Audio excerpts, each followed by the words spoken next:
हारने लगे। उस दिन बस एक बात सोचना कि शुरू क्यों किया था।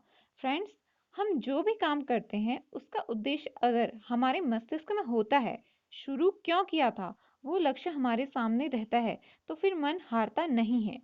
और अगर हमें कभी असफलता मिल भी जाए तो भी हमारी हिम्मत हमारा साथ नहीं छोड़ती और हमारा जोश तब तक बना रहता है जब तक हम अपने लक्ष्य को प्राप्त ना कर लें। Hello friends, good morning.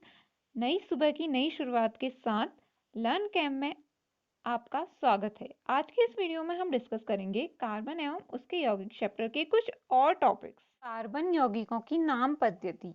किसी भी समजातीय श्रेणी में, जो आपकी समजातीय श्रेणी होती है ना, उसमें यौगिकों के नामों का आधार बेसिक कार्बन की उन मूल श्रृंखलाओं पर आधारित होता है जिनको प्रकार्यात्मक समूह की प्रकृति के अनुसार पूर्वलग्न, उपसर्ग या फिर अनुलग्न प्रत्यय के द्वारा संशोधित किया जाता है, जैसे मैथेनॉल, एथेनॉल, प्रोपेनॉल तथा ब्यूटेनॉल। ये जो विधि है ना, इसके द्वारा किसी भी कार्बन यौगिक का नामकरण ऐसे किया जा सकता है। सबसे पहले क्या करता है, यौगिक में जो कार्बन परमाणुओं की संख्या होती है ना, उसको ज्ञात करते हैं।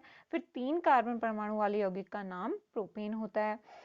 प्रकार्यात्मक समूह की उपस्थिति में इसको पूर्वलग्न अथवा अनुलग्न के साथ यौगिक के नाम में दर्शाया जाता है। इस सारणी में आप देख सकते हैं।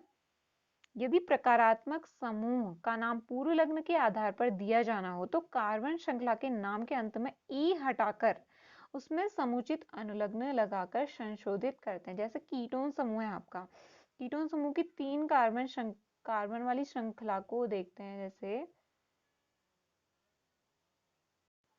जैसे प्रोपेन होती है, उसकी स्पेलिंग क्या होती है, PROPANE।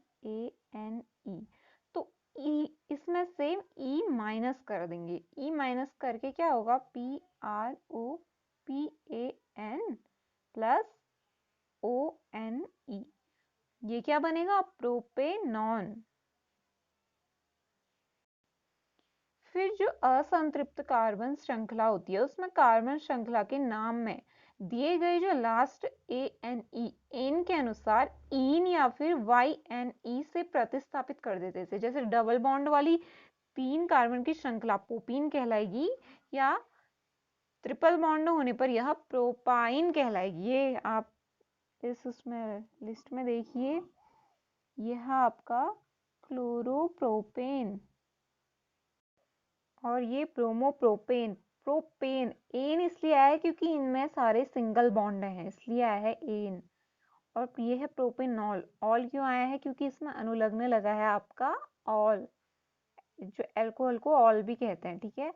फिर ये है नेक्स्ट प्रोपेनल, इसमें एल्डिहाइड का अनुलग्न Al लगा है, ठीक है। फिर नेक्स्ट है प्रोपेनॉन। नॉन क्यों लगा है इसमें, क्योंकि इसमें आपका कीटोन ग्रुप ऐड हुआ है, C डबल बॉन्ड हो, इसे हम कीटोन कहते हैं। ये आपका अनुलग्न है, पीछे से लगता है जो, ठीक है। नेक्स्ट है प्रोपेनोइक अम्ल। प्रोपेनोइक अम्ल ओइक एसिड किसका अनुलग्न होता है, ये कार्बोक्सिलिक एसिड का, COOH। ये आपका कार्बोक्सिलिक एसिड ऐड हुआ है इसमें लास्ट में। फिर है प्रोपीन। अब प्रोपीन क्यों आया इसमें, क्योंकि इसमें डबल बॉन्ड आया है, ये देखिए। फिर है propyne. Propyne means triple bond. अब देखिए, आपके कुछ कंपाउंड्स दिए हैं, इनका नामकरण करना है। फर्स्ट है CH3CH2Br, मीन्स कि इसका नाम क्या होगा, एथ मैथ।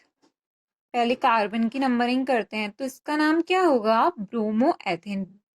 Br इसमें वो लगा है अनुलग्न, तो इसका नाम क्या होगा, ब्रोमो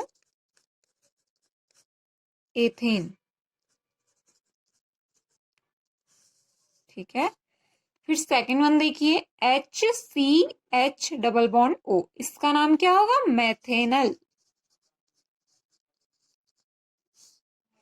क्योंकि इसमें ऑल ग्रुप जुड़ा है, ठीक है। फिर थर्ड वन देखिए, CH3CH2CH2CH2C triple bond C single bond H, इसमें ट्रिपल बॉन्ड जुड़ा है, तो कार्बन की नंबरिंग कीजिए। Eth meth pro but pent hex, तो इसका नेम क्या होगा? हेक्साइन।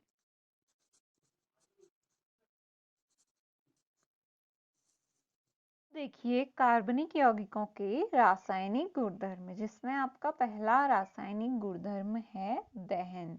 कार्बन ऑक्सीजन में दहन करके ऊष्मा एवं प्रकाश के साथ कार्बन डाइऑक्साइड देता है। दहन पर अधिकांश कार्बन यौगिक भी प्रचुर मात्रा में ऊष्मा एवं प्रकाश को मुक्त करते हैं। देखिए ये रिएक्शंस हैं इसकी, ये वाली C+O2 is equal to CO2 plus ऊष्मा एवं प्रकाश। सेकंड देखिए CH4+O2 is equal to CO2 plus H2O plus ऊष्मा एवं प्रकाश। Third one is CH3CH2OH plus O2 is equal to CO2 plus H2O plus ऊष्मा एवं प्रकाश। दूसरा रासायनिक गुणधर्म जो है आपका ऑक्सीकरण होता है। इसमें अल्कोहल को कार्बोक्सिलिक एसिड में चेंज किया जा सकता है। देखिए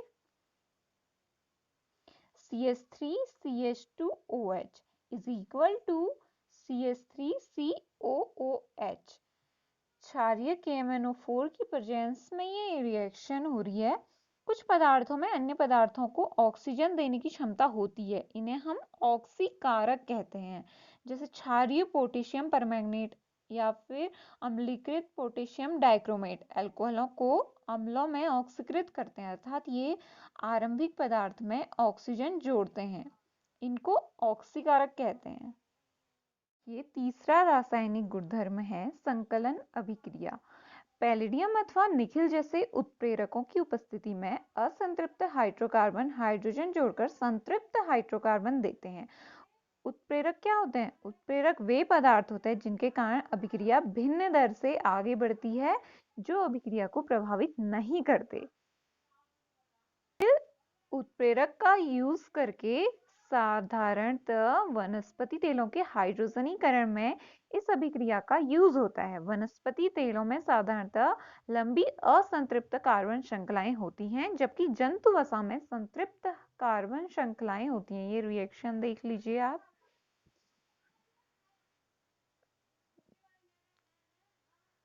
Cr2Cr2 इस निखिल की प्रेजेंस में रिएक्शन हो रही है। RCH2 सॉरी HCr2, इधर से भी HCr2, ये आपकी संकलन अभिक्रिया है। अब चौथा रासायनिक गुणधर्म देखिए प्रतिस्थापन अभिक्रिया। जो संतृप्त हाइड्रोकार्बन होते हैं वो अत्यधिक अनभिकृत होते हैं तथा अधिकांश अभिकर्मकों की उपस्थिति में अक्रिय होते हैं। सूर्य के प्रकाश की उपस्थिति में अति तीव्र अभिक्रिया में क्लोरीन का हाइड्रोकार्बन में संकलन होता है। क्लोरीन एक एक करके हाइड्रोजन के परमाणुओं का प्रतिस्थापन करती है, इसको प्रतिस्थापन अभिक्रिया कहते हैं। क्योंकि एक प्रकार का परमाणु अथवा परमाणुओं के समूह दूसरे का स्थान ले लेते हैं, नॉर्मली उच्च समजातीय एल्केन के साथ अनेक उत्पादों का निर्माण होता है। इसकी रिएक्शन देख लीजिए। CH4 प्लस Cl2, इसकी सूर्य के प्रकाश की प्रेजेंस में रिएक्शन हो रही है। क्या बनेगा? CH3Cl plus HCl। अब देखिए कुछ एथेनॉल के बारे में जान लेते हैं। एथेनॉल जो होता है वो कक्ष के ताप पर द्रव अवस्था में होता है। नॉर्मली एथेनॉल को हम अल्कोहल भी कह सकते हैं।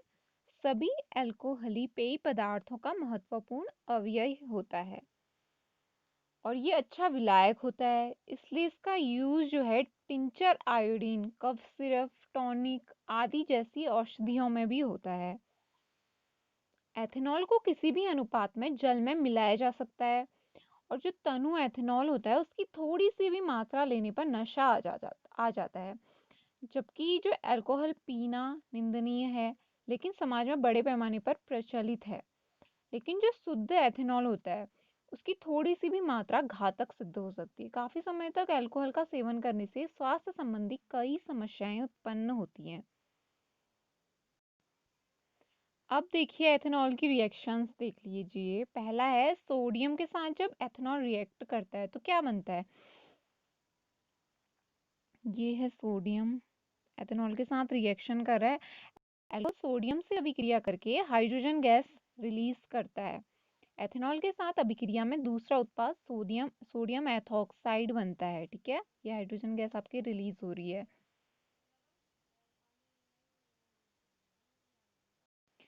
दूसरी रिएक्शन देखिए, असंतृप्त हाइड्रोकार्बन बनाने की जो रिएक्शन होती है वो 443 केल्विन तापमान पर एथेनॉल को अधिक सांद्र सल्फ्यूरिक एसिड के साथ गर्म करने पर एथेनॉल का निर्जलीकरण होकर एथीन बनता है।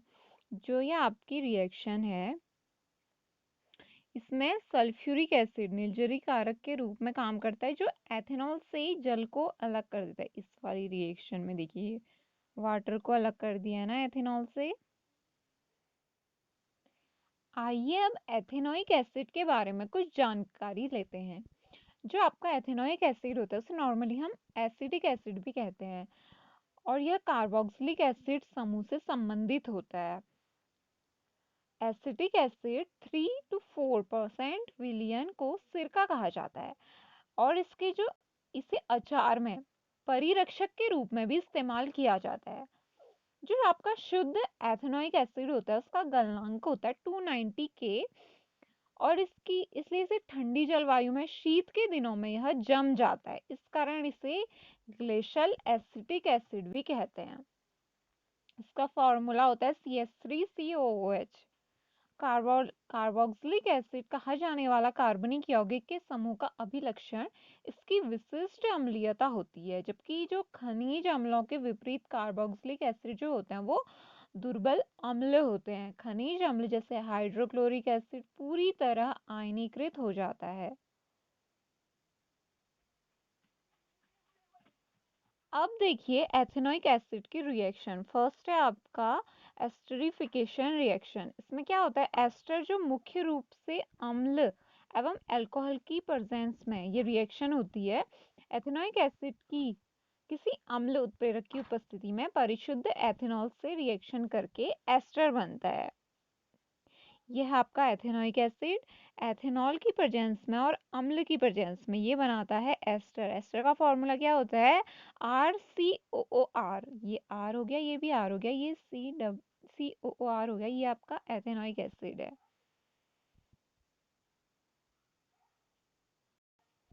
एस्टर की गंध जो होती है वो मृदु होती है। इसका यूज इत्र बनाने में एवं स्वाद उत्पन्न करने वाले कारक के रूप में यूज किया जाता है।